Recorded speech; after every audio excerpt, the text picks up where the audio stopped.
نحمده نصلي على رسوله الكريم أما بعد فأعوذ بالله من الشيطان الرجيم بسم الله الرحمن الرحيم رب اشرح لي صدري ويسر لي أمري واحلل عقدة من لساني يفقهوا قولي السلام علیکم ورحمۃ اللہ وبرکاتہ۔ تو آئیے مل کر اللہ سبحانہ و تعالیٰ کے کلام سے رہنمائی حاصل کرنے کی کوشش کرتے ہیں۔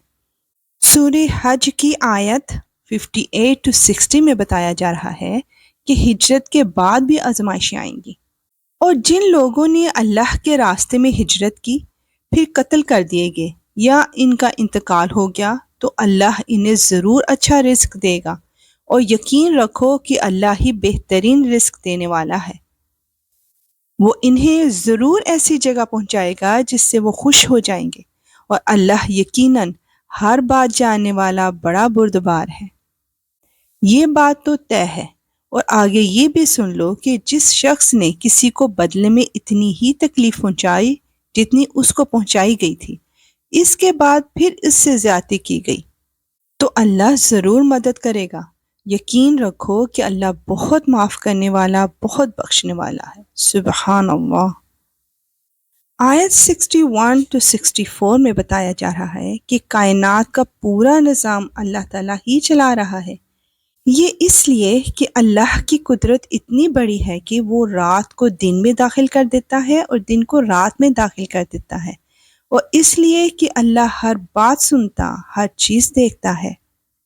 یہ اس لیے کہ اللہ ہی حق ہے، اور یہ لوگ اسے چھوڑ کر جن چیزوں کی عبادت کرتے ہیں وہ سب باطل ہیں، اور اللہ ہی وہ ہے جس کی شان بھی اونچی ہے، رتبہ بھی بڑا۔ سبحان اللہ۔ کیا تم نے نہیں دیکھا کہ اللہ نے آسمان سے پانی اتارا جس سے زمین سرسبز ہو جاتی ہے؟ حقیقت یہ ہے کہ اللہ بڑا مہربان، ہر بات سے باخبر ہے۔ جو کچھ آسمانوں میں ہے اور جو کچھ زمین میں ہے سب اسی کا ہے، اور یقین رکھو کہ اللہ ہی وہ ذات ہے جو سب سے بے نیاز ہے، بذات خود قابل تعریف۔ بے شک یا رب العالمین، پوری کائنات کو سنبھالنے والا صرف اور صرف تو ہے، اور تو ہی ہے جو ہر تعریف کے قابل ہے۔ آیت 65 to 66 میں اللہ سبحانہ وتعالیٰ کے احسانات اور بندوں کی ناشکری کا ذکر کیا جا رہا ہے۔ کیا تم نے نہیں دیکھا کہ اللہ نے زمین کی ساری چیزیں تمہارے کام میں لگا رکھی ہیں، اور وہ کشتیاں بھی جو اس کے حکم سے سمندر میں چلتی ہیں، اور اس نے آسمان کو اس طرح تھام رکھا ہے کہ وہ اس کی اجازت کے بغیر زمین پر نہیں گر سکتا۔ حقیقت یہ ہے کہ اللہ لوگوں کے ساتھ شفقت کا برتاؤ کرنے والا بڑا مہربان ہے۔ اور وہی ہے جس نے تمہیں زندگی دی، پھر وہ تمہیں موت دے گا، پھر تمہیں زندہ کرے گا۔ واقعی انسان بڑا ناشکرا ہے۔ یا رب العالمین، ہم تیری ہر نعمت کا شکر ادا کرتے ہیں۔ تو ہمیں اپنی دی ہوئی نعمتوں کی حفاظت کرنے والا بنا دے اور ہمارے شکر کو قبول فرما۔ آیت 67 to 70 میں ہم جانیں گے کہ عبادات کے طریقے پر اعتراض کیوں۔ ہم نے ہر امت کے لوگوں کے لیے عبادت کا ایک طریقہ مقرر کیا ہے جس کے مطابق وہ عبادت کرتے ہیں، لہٰذا اے پیغمبر، لوگوں کو تم سے اس معاملے میں جھگڑا نہیں کرنا چاہیے، اور تم اپنے پروردگار کی طرف دعوت دیتے رہو، تم یقیناً سیدھے راستے پر ہو۔ اور اگر وہ تم سے جھگڑیں تو کہہ دو کہ جو کچھ تم کر رہے ہو اللہ اسے خوب جانتا ہے۔ اللہ قیامت کے دن تمہارے درمیان ان باتوں کا فیصلہ کرے گا جس میں تم اختلاف کیا کرتے تھے۔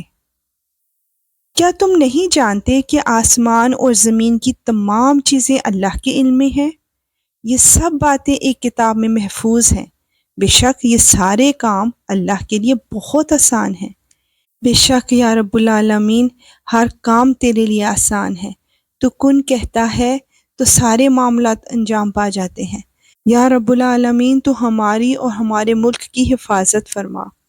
یا رب العالمین، تو ہماری مشکلوں، پریشانیوں اور آزمائشوں کو آسانیوں میں بدل دے، انشاءاللہ۔ آمین یا رب العالمین۔ انشاءاللہ ملیں گے نیکسٹ آیات کے ساتھ. اب اجازت. وآخر دعوانا ان الحمد للہ رب العالمین. سبحانک اللہم و بحمدک اشہد ان لا الہ الا انت استغفرک و اتوب الیک. السلام علیکم ورحمۃ اللہ وبرکاتہ.